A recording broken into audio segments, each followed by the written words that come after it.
Oferecimento Postos Casa Grande. Siga o nosso Instagram e acompanhe todas as novidades e promoções. Fala, jogadores, tudo bem com vocês?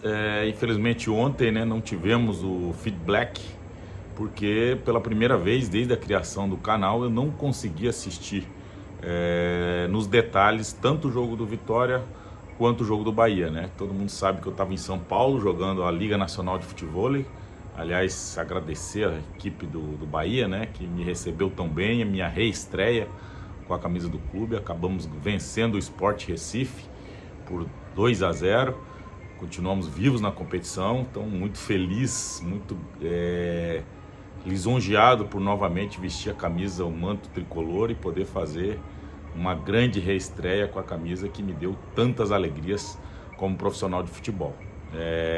E aí nessa vontade de voltar para Salvador antes, meu voo estava marcado para as 15h20, eu não conseguiria assistir o jogo do Vitória e fui muito cedo para o aeroporto, acabou que o meu voo foi cancelado, acabei perdendo o jogo do Vitória e vindo bem no horário do jogo do Bahia, portanto não consegui acompanhar pela primeira vez desde a criação do canal, não consegui acompanhar nos detalhes, a verdade é essa. E o que eu sempre digo é o seguinte, que a minha maneira de ver o futebol e o jogo, lógico, pelo fato de ter atuado, pelo fato de ter jogado, são os detalhes que eu acho que fazem a diferença e que eu tento dividir com vocês, meus queridos jogadores. Portanto, ontem não fiz, mas hoje assisti os melhores momentos, tanto do jogo do Vitória, que acabou empatando com o Atlético Mineiro lá na Arena MRV, depois de um primeiro tempo muito complicado, onde o Atlético Mineiro foi dono do jogo, criou as melhores oportunidades, criou muitas oportunidades, a verdade é essa, jogou com muita intensidade.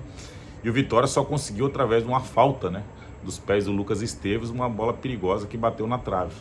Fora isso, o Atlético poderia ter feito 3 ou 4 gols sem nenhuma dificuldade no primeiro tempo do rubro-negro.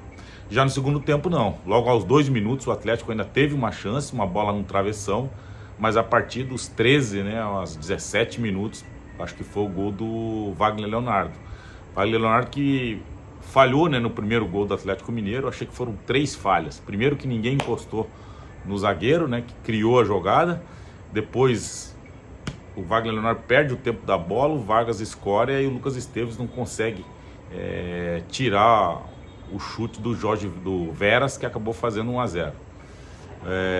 E aí o Wagner Leonardo se redimindo, faz o gol numa bola parada, bateu escanteio, o Mateuzinho, ele de cabeça empata o jogo, dando aí uma sobrevida à equipe do rubro-negro, que tinha feito o primeiro tempo muito aquém, muito abaixo daquilo que a gente imagina.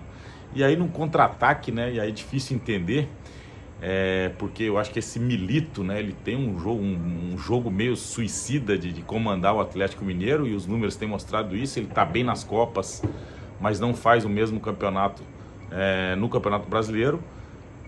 De repente, num contra-ataque, o Alejandro acaba saindo só ele de mano a mano com o Bruno Fux, e acaba fazendo uma grande jogada e um golaço, empatando o jogo para o rubro-negro, 2-2, num momento muito importante do jogo, onde o Vitória precisava muito desse ponto, um ponto importantíssimo.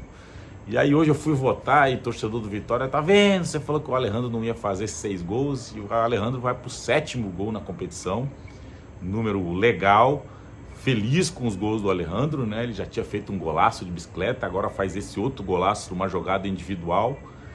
Que bom, torço muito pelo Alejandro, aquele contexto da situação que eu falei era justamente o que me incomodava, era a maneira como ele jogava isolado lá na frente, e ele precisou ontem de uma jogada individual, sair lá do meio campo carregando a bola, ter individualidade, deu sorte, que ela bateu no zagueiro, mas sobrou para ele, e aí ele foi muito competente, faz seu 7º gol na competição. Alejandro que vem subindo de produção, depois que o Carpini mudou o esquema tático, tirou os 3 volantes, colocou o Gustavo Mosquito, ele tem um pouco mais de jogadores perto dele, e faz com que a gente crie a esperança de que ele faça aí, quem sabe, até mais gols do que a gente tinha especulado ou imaginado. Então, parabéns Alejandro, parabéns Rubro Negro, consegue um ponto importante, segue na zona do rebaixamento, mas a gente acredita muito numa evolução e principalmente nos jogos dentro do Barradão, que o Vitória consiga sair dessa situação. Já o Bahia, né, um jogo muito abaixo, mas muito abaixo mesmo, né? E aí fica-se a pergunta, será que é o Everton Ribeiro dependência? Será que o Bahia não consegue ser o mesmo time quando o Everton Ribeiro não joga?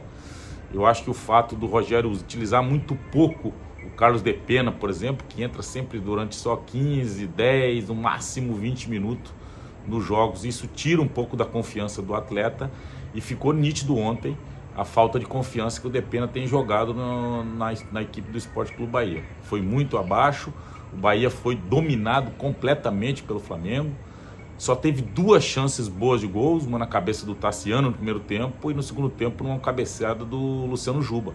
Fora isso, o Bahia não criou absolutamente nada, em contrapartida o Flamengo foi dono do jogo, teve controle da bola, teve as melhores chances, o Marcos Felipe fez algumas defesas importantes, teve bola no travessão. E o fato que chama atenção é a torcida, né? Se mostrar muito contra o Rogério Ceni, chamando de burro, insultando o treinador no segundo tempo, falando que o time era o retrato do que foi o Rogério Ceni já no jogo lá, né, no Rio de Janeiro, quando o Bahia não deu um chute no gol.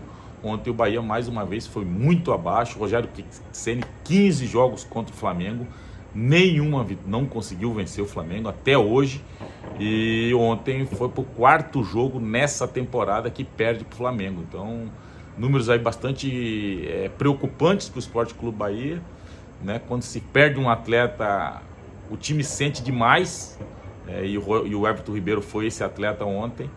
Mas o fato é que o Rogério precisa achar algumas outras boas alternativas para tentar fazer com que esse mesmo elenco, da maneira que está, consiga aí dar uma elevada no nível para esse restante, né, para esse sprint final que o Bahia precisa para poder estar nas melhores posições. O torcedor ontem perdeu a paciência com o Rogério, a imprensa a gente percebe também que acaba de estar muito chateado, né, com a teimosia e ontem com a morosidade que foi a equipe do Bahia e que decepcionou muito o seu torcedor, que compareceu mais uma vez em um grande número na Fonte Nova, fez uma festa linda, mas que o time dentro de campo não conseguiu em nenhum momento ser aquele time que a gente imaginou, ou que o torcedor criou expectativa para ver, até com possibilidades de chegar à Libertadores, porque essa foi a expectativa que o próprio time deu ao seu torcedor no início da temporada, quando fez boas atuações.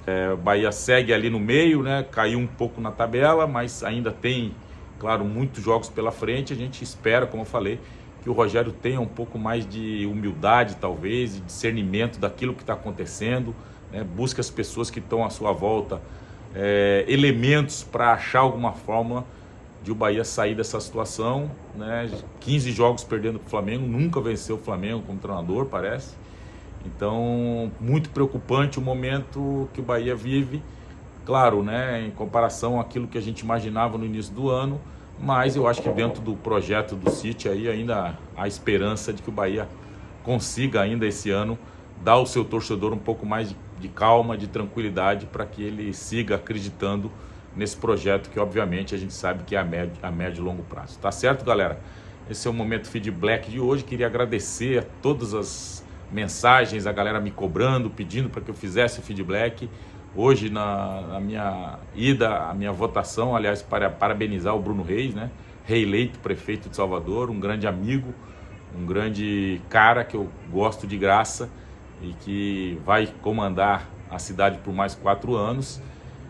Então, muita gente me cobrando, muita gente me solicitando para fazer o feedback, estava sentindo falta. Torcedor do Vitória me zoando que o Alejandro fez o 7º gol, diferente daquilo que eu havia projetado, mas dizer que o que me faz, o que me move, né, a estar aqui com vocês é realmente essa paixão que eu tenho por Bahia e Vitória, essa paixão que eu tenho pelo futebol, principalmente futebol baiano, que lógico me acolheu e me fez ser quem eu sou, o preto Casagrande do passado e o velho Black agora do presente. Tá certo, galera? Então aproveita, deixa seu like, se inscreve no canal, compartilha com os amigos e ativa as notificações. Fiquem todos com Deus. Obrigado, Charles Miller. Oferecimento Postos Casagrande. Siga o nosso Instagram e acompanhe todas as novidades e promoções.